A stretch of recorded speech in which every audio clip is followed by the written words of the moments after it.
Existem políticos que são como guardanapo usado. Foram úteis por um momento e depois jogados fora. Muitos deles conseguiram seus cargos surfando na onda de 2018, aquela mesma que varreu a velha política, mas que, ironicamente, acabou colocando no poder um monte de oportunista de velho coração. Hoje, sem a sombra que os projetava, mal conseguiriam administrar um churrasco de prédio. Vamos falar deles? Soraya Tronic, a ingrata que mordeu a mão que alimentou. Soraya Tronic era uma perfeita desconhecida até outro dia. No Mato Grosso do Sul, quase ninguém sabia quem era essa ilustre figura. Mas como acontece com quem sabe ser esperta no momento certo, ela surfou na onda Bolsonaro em 2018 e se elegeu senadora. Gratidão passou longe. Quando percebeu que era mais fácil posar de independente para agradar a mídia do que manter a lealdade ao eleitorado conservador, Soraya virou uma espécie de caricatura política. Atirou para todos os lados, inclusive contra quem a colocou onde está. Resultado, hoje é apenas mais um nome numa longa lista de políticos que viraram peso morto. Sem Bolsonaro, sem voto, sem futuro. Se a eleição fosse amanhã, não se elegeria nem para a síndica do próprio prédio. Joyce Hasselman, de musa a motivo de piada. Joyce Hasselman foi um dia a queridinha do eleitorado conservador. Jornalista de tom ácido, ela se vendia como a paladina da moralidade, a justiceira da direita. Foi eleita com votação estrondosa em São Paulo,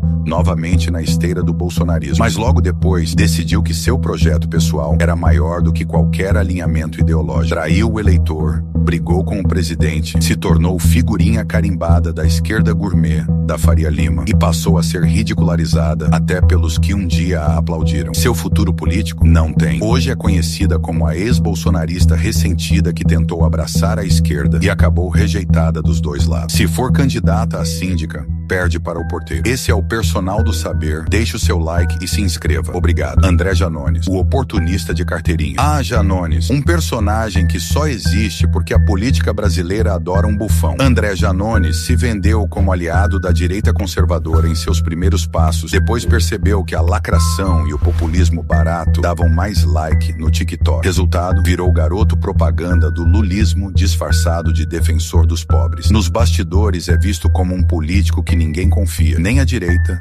nem a esquerda. Um traidor nato que muda de lado conforme a maré. Se dependesse do eleitor que o elegeu, seria aposentado da vida pública com honras de ninguém. Jorge Cajuru, o político camaleão. Cajuru é o típico caso de político que você nunca sabe onde está, nem ele sabe. Se elegeu na onda conservadora, atacava o sistema com paixão. Era bolsonarista de raiz. Depois virou um lulista de ocasião. Agora, vendo que o barco de Lula está fazendo água, tenta nos bastidores uma reaproximação com Bolsonaro. O problema? O eleitor não esquece. Para o cidadão comum, Cajuru é aquele cara que muda de camisa conforme o dono do time muda. Sem credibilidade com ninguém, hoje é mais conhecido pelas suas trapalhadas do que por qualquer projeto sério. Síndico, nem zelador. Alexandre Frota, o meme ambulante. Quando falamos de Alexandre Frota, falamos de um caso clássico de oportunismo elevado à 10ª potência. Ator de filmes, digamos, alternativos, Frota virou deputado na onda conservadora de 2018, posando de combatente contra a corrupção. Durou pouco. Logo rompeu com Bolsonaro e passou a atuar como mascote da esquerda raivosa. Hoje, é uma piada de si mesmo. Nem a esquerda, nem a direita o levam a sério. Frota é a definição ambulante do político que perdeu a graça e a utilidade. Se fosse disputar a eleição para síndico, o prédio preferiria ficar sem ninguém no cargo. João Dória, o traidor do slogan. João Dória é um daqueles casos emblemáticos de políticos que se acham gênios da estratégia. Em 2018, colou no Bolsonaro sem vergonha. Bolsodoria, dizia, estampado no peito. Surfou bonito e se elegeu governador de São Paulo. Mas bastou sentar na cadeira para começar a tramar contra o presidente que o ajudou. Fingiu ser um liberal moderno, depois virou garoto propaganda do lockdown mais severo do país. Hoje,